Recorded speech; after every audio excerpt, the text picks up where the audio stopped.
बहुत अच्छी पेशकदमी, आपने इसे बहुत बड़ी डेवलपमेंट करार दिया, लेकिन जाहिर है चैलेंजेस भी होंगे इस खित्ते में इसके लिए, इस इकट्ठ के लिए। और इसी चैलेंज में सबसे बड़ा चैलेंज अमेरिका है। जाहिर है सेक्रेटरी खारजा मार्को रूबियो ने यह कहा है कि अमेरिका जायज़ा ले रहा है इस बात का कि अफगानिस्तान के हुक्मरानों और तालिबान को गैर मुल्की दहशतगर्द तंजीम के तौर पर नॉमिनेट कर दिया जाए, नामजद कर दिया जाए।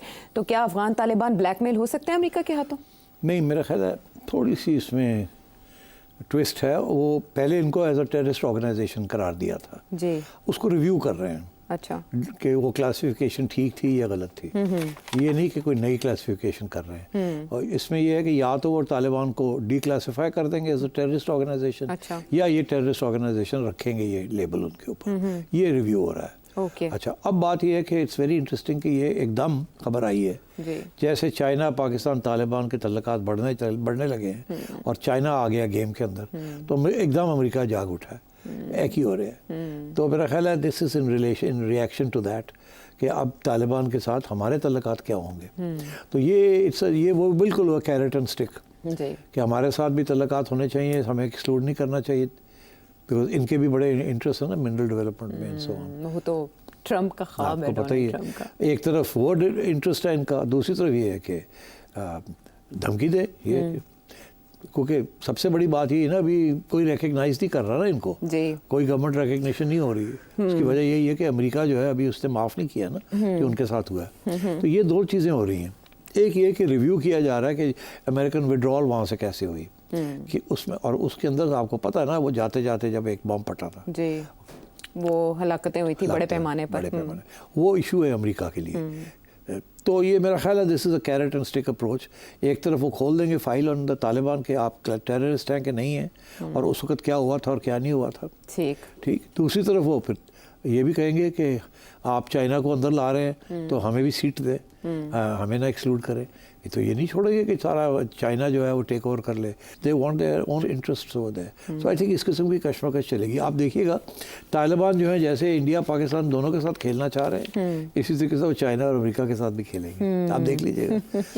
ये दूर नहीं है कि एक आध तो बंदा हो गया ना वहाँ से। आपको पता ना एक अमेरिकन एनवॉय आया था जो खलीजात भी आए थे अमेरिकी नुमाइंदे के साथ, पहुंचा हुआ था वहाँ। तो ये इस किस्म की चीज़ आप और भी शायद देखेंगे गोइंग फॉरवर्ड। तो अमेरिका चाहेगा कि अपना उसका फुटप्रिंट वहाँ रहे, एंड आई थिंक तालिबान भी ये चाहेंगे। देखो ना, शार्प तो है ना कि सबके साथ खेलना है हमने, अपने लिए अपने मफाद के लिए जितना कुछ एक्सट्रैक्ट कर सकते हैं वो करना है। तो पाकिस्तान के साथ भी खेलेंगे, थोड़ा बहुत हाथ इंडिया के साथ भी रखेंगे, उधर चाइना का हाथ पकड़ लेंगे, मगर अमेरिका के साथ भी एक छोटी सी चिच्ची उंगली रखेंगे, यानी माजी का पाकिस्तान रहेंगे। हाँ, ये अब वो ही बनने जा रहे हैं ना। देखिए ना, हम कहते थे ना हमारी जियो स्ट्रेटेजिक पोजीशन, अब वो तालिबान के हमारे साथ की बनने जा रही है जियो स्ट्रेटेजिक पोजीशन। जो हमारी स्ट्रेटेजिक डेप्थ थी वो अब चाइना की स्ट्रेटेजिक डेप्थ बनने जा रही है, शिफ्ट हो गई है। सो ये this is what's happening, and I think I can anticipate your next question कि जी रिकग्निशन जी तस्लीम कर सकता है चाइना और पाकिस्तान, क्योंकि मसला वही है कि दोहा में जो मुज़ाकरात हुए, शराइत रखी गई, जो तालिबान हुकूमत है उस पर अमल पैरा नहीं है सिविल राइट्स के हवाले से और ख़वातीन के एजुकेशन के मामला। तो क्या ये दोनों ममालिक पेशरफ्त कर सकते हैं, पाकिस्तान और चाइना? मेरा ख्याल है कि with in the year Taliban government को रिकग्निशन मिल जाएगी। शुरू चाइना और पाकिस्तान करेंगे। अच्छा, मैं आपको बता दूँ, रशिया, उज़्बेकिस्तान,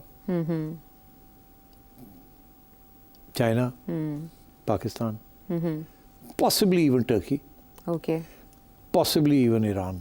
ओके, ये इनमें से 4-5 में से 4-5 तालिबान की रेजीम को रिकग्नाइज कर लेंगे within the next 12 months. फिर रास्ता खुल जाएगा, क्योंकि इन सब के बड़े स्ट्रॉन्ग इंटरेस्ट है नाउ इन अफगानिस्तान। देखो ये वो वक्त आ गया ना रेयर अर्थ मिनरल्स का। This is the age of rare earth minerals. या एआई एंड टेक्नोलॉजी के दौर में सबसे ज़्यादा अहमियत इन्हीं की है। तो इसलिए इसके ऊपर they will be a scramble for resources now. पहले ये रिसोर्सेज की स्क्रैम्बल नहीं होती थी, टेरिटरी की स्क्रैम्बल होती थी पुराने ज़माने में। Now the scramble will be for resources. अच्छा, दरवाजे खुल जाएंगे, नए रूट्स डिस्कवर होंगे, लेकिन जो ये जिस रीजन में BRI बन रहा है इसमें बहुत से इश्यूज़ भी हैं, सिक्योरिटी खदशात बहुत बड़े हैं, इंस्टेबिलिटी है, पॉलिटिकल इंस्टेबिलिटी। इन इश्यूज़ को कैसे चाइना एड्रेस करेगा? और मईशत, कमज़ोर मईशत, मुख्तलिफ। चाइना ने पाकिस्तान को कहा था कि देखिए आप हमें प्रोटेक्ट ठीक तरीके से नहीं कर रहे जी, हमारे ऊपर अटैक्स हो रही हैं, BLA भी कर रही है और तालिबान भी कर रहे हैं। और जाहिर है BLA को कौन सपोर्ट कर रहा है, वो तो इंडिया का इंटरेस्ट ही नहीं है कि चाइना यहाँ पाँव जमा ले। सो ऑब्वियसली तो चाइना ने बहुत कहा पाकिस्तान को हमारी सिक्योरिटी ठीक करें, वो नहीं हो रही थी, बड़े अटैक्स हो रहे थे। फिर एक पिछले 6 माह के अंदर फिर एक नई डायलॉग शुरू हुई कि भाई ठीक है, अगर आप नहीं हमारी सिक्योरिटी दे सकते तो फिर आप हमें इजाज़त दें, हम अपनी सिक्योरिटी खुद इंतज़ाम कर लेते हैं। मीनिंग कि फिर हम अपने सिक्योरिटी की फ़ौज और वो हम अपने लिए इंतज़ाम कर लेते हैं। अगर 1 लाख चाइनीज़ है अगर पाकिस्तान में, या 2 लाख चाइनीज़ है, तो हम 10,000 20,000 की अपनी सिक्योरिटी, अपने सोल्जर्स और अपनी सिक्योरिटी कर देते। इन्होंने कहा नहीं, we don't want that sort of Chinese footprint here. उसको तो अमेरिका तो पागल हो जाएगा एंड अदर्स। तो इसलिए फिर इन्होंने कहा कि हम ही करेंगे। अब कुछ नई अरेंजमेंट हुई है जो कि बता नहीं रहे हैं क्या हुआ है। आप कुछ अरसे के लिए पिछले 2-3 माह पहले सारी चाइनीज़ एक्टिविटी बंद हो गई थी। अब आहिस्ता आहिस्ता फिर खुलनी शुरू हो गई, रिवाइव हो रही, सिक्योरिटी रूल्स बन रहे हैं। मेरा ख्याल है कोई ना अंडरस्टैंडिंग हुई है जी। और मेरा ख्याल है कि अब देखिएगा गोइंग फॉरवर्ड, अब इंडिया वाले ये बात कह रहे हैं और हकीकत है इसके अंदर कि अगला राउंड जो है ना इंडिया और पाकिस्तान का, जो कहते हैं होगा जी, उसके अंदर चाइनीज़ का जो फुटप्रिंट है, ये हाथ है, वो और भी ज़्यादा बड़ा होगा। इस पिछली जो राउंड हुआ है ना, इसके अंदर तो सिर्फ जहाज़ और मिसाइल्स का राउंड था और नेटवर्किंग का राउंड था, इंटीग्रेटेड प्लेटफॉर्म का राउंड था, रडार्स का राउंड था। इसके अंदर सैटेलाइट, जो चाइना के कितने सैटेलाइट्स इस वक्त घूम रहे हैं जो कि can be used, some of them can be used as a part of the defense of Pakistan. And I think जबकि conflict अगर होगी तो they will be used to give Pakistan a big picture of what's happening. और मैं समझता हूँ कि with this sort of development आप तवक्को यही करें कि China is going to end up playing a very open and big role in this region. सवाल इस में ये भी उठ रहा है कि चाइना सिर्फ ताइवान तक महदूद रहेगा या कश्मीर के मसले में भी वो कहाँ फरीक है, जैसे आज DGISPR ने कहा, और फिर तिब्बत का मामला भी है, तो इसमें चाइना की एक्चुअली मफादात पे बसता है पाकिस्तान के साथ मदद करने में। तो वक्त कम, बहुत से सवाल। तो सबसे पहले डॉक्टर अवैस इस्लामाबाद से, इंडियन जिंग्विस्टिक मीडिया जो है इसकी ओरिजिन क्या है? मतलब 1971 के बाद जब इन्होंने इंडिया की वजह से पाकिस्तान टूटा तो नफरत तो पाकिस्तान में ज़्यादा होना चाहिए, तो पैराडॉक्सिकली इंडिया में ज़्यादा है, तो इसकी क्या वजह? Good question. मेरा ख्याल है थोड़ा सोच के जवाब देना चाहिए, बट ऑफ द कफ पहली बात तो ये जी कि जो पहले हमारी जंगें होती रही हैं उसमें इस किस्म की आउटराइट डिफीट और आउटराइट विक्ट्री नहीं थी। इफ़ यू रिमेंबर 71 के बाद there was no real conflict until Kargil conflict. और कारगिल कॉन्फ्लिक्ट जो थी वो इंडिया के जो मीडिया है और जो रियासत है उन्होंने समझा था कि that's a very big betrayal, बहुत बड़ी बिट्रियल उसको देखा गया, क्योंकि उससे सिर्फ कुछ माह पहले या वाजपेयी साहब पाकिस्तान आए थे नवाज शरीफ साहब के साथ बैठ के, और यहाँ उन्होंने पाकिस्तान की को तस्लीम किया था कि एज अ लेजिटिमेट स्टेट, और उसके बाद वो यहाँ थे और वहाँ तैयारी हो रही थी कारगिल की। तो मेरा ख्याल है वो एक बहुत बड़ा धक्का लगा था उनको। तो उसके बाद इंडियन नेशनलिज्म और एंटी पाकिस्तान सेंटिमेंट फिर बढ़ना शुरू हुआ। फिर आपने देखा कि मुंबई हो गया, और मुंबई से मेरा ख्याल है दे वर टेकन कम्प्लीटली शॉक्ड कि ये क्या हुआ हमारे साथ। एक तरफ तो बातें चल रही थी मुशर्रफ के साथ कश्मीर की सेटलमेंट की 2004, 5, 6 हमें कहा गया था कि सेटलमेंट हो गई है, हो रही है, और इधर से मुंबई की तैयारियाँ हो रही थी। So that was the second what they say is a stab in the back. और वो those are the times when Indian media became virulently anti Pakistan, और ये अच्छे खासे लोग जो कि लिबरल जैसे आप कहते थे और वो पीस विद पाकिस्तान की बात करते थे, वो सब बैक ऑफ कर गए। उन्होंने कहा ये जो है ना दिस इज़ अनएक्सेप्टेबल, और वो उसके साथ I think that was a formation. मगर एक और भी रीज़न थी कि बीजेपी की जो राइज हुई है दैट इज़ वो एक सिविलाइजेशनल इशू बन गया उनके लिए, राइज ऑफ रिलीजन। और रिलीजियस पैशंस जो हैं वो जब भी होते हैं तो they are very very severe. ये नया इंडियन मीडिया, ये पुराना इंडियन मीडिया प्रिंट मीडिया था। पुराना इंडियन मीडिया के अंदर आज़ाद किस्म के प्रिंट अखबार भी थे, मगर जो नया इंडियन मीडिया बना है ये कॉर्पोरेट इंडिया मीडिया बना है, और ये कॉर्पोरेट इंडिया मीडिया जो है ये belongs to the rich people of India and they are all behind BJP. सबसे ज़्यादा पैसे वो कंट्रीब्यूट करते हैं टू इंडियन मीडिया।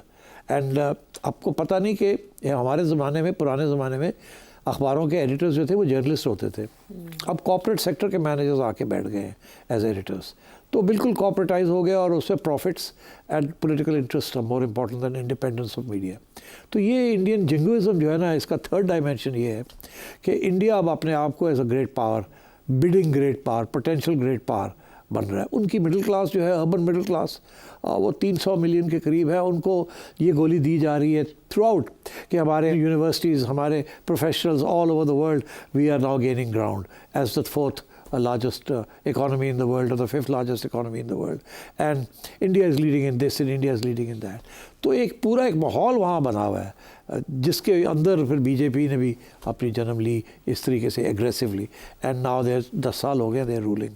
तो ये एक total transformation of India under BJP and under its new civilisational approach. और वो जब वो उनको धक्का लगता है ना किसी तरीके, अब जो अमेरिका ने जो उनके साथ किया है, 4 से 8 दफ़ा कश्मीर का जिक्र आ गया या मीडिएशन का जिक्र आ गया फ्रॉम डोनाल्ड ट्रंप, बहुत अपसेट हो गए ये लोग वेरी, कि ये कैसे हो गया हमारे साथ, हम तो समझ रहे थे कि हमने स्ट्रेटेजिक शिफ्ट की है एंड सो ऑन। तो सिमिलरली ये जो पाकिस्तान के साथ ड्रबिंग मिली है उनको, दे कांट बिलीव इट, उनको समझ नहीं आ रही ये हुआ क्या हमारे साथ। हमें तो गोली ये दी गई थी we are a great power, और वो ज़माना नहीं रहा 1962 का जब चाइना ने हमारी पिटाई की थी, वो तो अब रहा ही नहीं। अब तो we are a great power, यहाँ तक कि अब तो हमारी सीक्रेट एजेंसियाँ जो है कि बाहर जाके एक्स्ट्रा जुडिशल किलिंग्स भी करती हैं, like any other big agency like Mossad या CIA, तो they think they are part of the big league. अब वो सारी जनरेशन को, 2 जनरेशन को यही समझाया जा रहा है पिछले 20 साल से। तो फिर what do you expect? Mumbai के बाद इंडिया हैज़ चेंज्ड। इंडिया की नई जनरेशन जो है completely anti Pakistan, they are very virulently nationalistic, और that is why you getting this reaction. और स्पेशली ये कि उनको ये कहा गया कि ट्वाइस पाकिस्तान ने हमारे साथ ज़्यादती की है, एक दफ़ा हमें बुला के अमन की बातें की है, और फिर दूसरी दफ़ा फिर कश्मीर की बात की है, और पीछे से एक दफ़ा कारगिल कर दिया और दूसरी दफ़ा मुंबई कर दिया एंड सो ऑन। उसके बाद भी नवाज शरीफ साहब के ज़माने में आपको पता है हमने फिर मियाँ साहब ने कोशिश की थी कि नरेंद्र मोदी के साथ कोई थोड़ी बहुत बात चले आगे, मगर नहीं हुआ। और वो आपको पता ही है पठानकोट हो गया और इस किस्म की चीज़ें हमारे पे जो इल्ज़ाम है, and so it was derailed. तो अब मेरा ख्याल है it's very difficult for the 2 countries to live peacefully together. ये वक्त लगेगा, और अब क्योंकि पाकिस्तान चाइना के एक्सेस के अंदर पक्का आ गया है और India is in the axis of America है भी और नहीं भी है, उनको भी सोचना पड़ रहा है कि हम आएंगे या नहीं आएंगे। सो ये अनसर्टेनिटी अब कुछ अरसे के लिए रहेगी। I don't see any peace initiatives between Pakistan and India succeeding.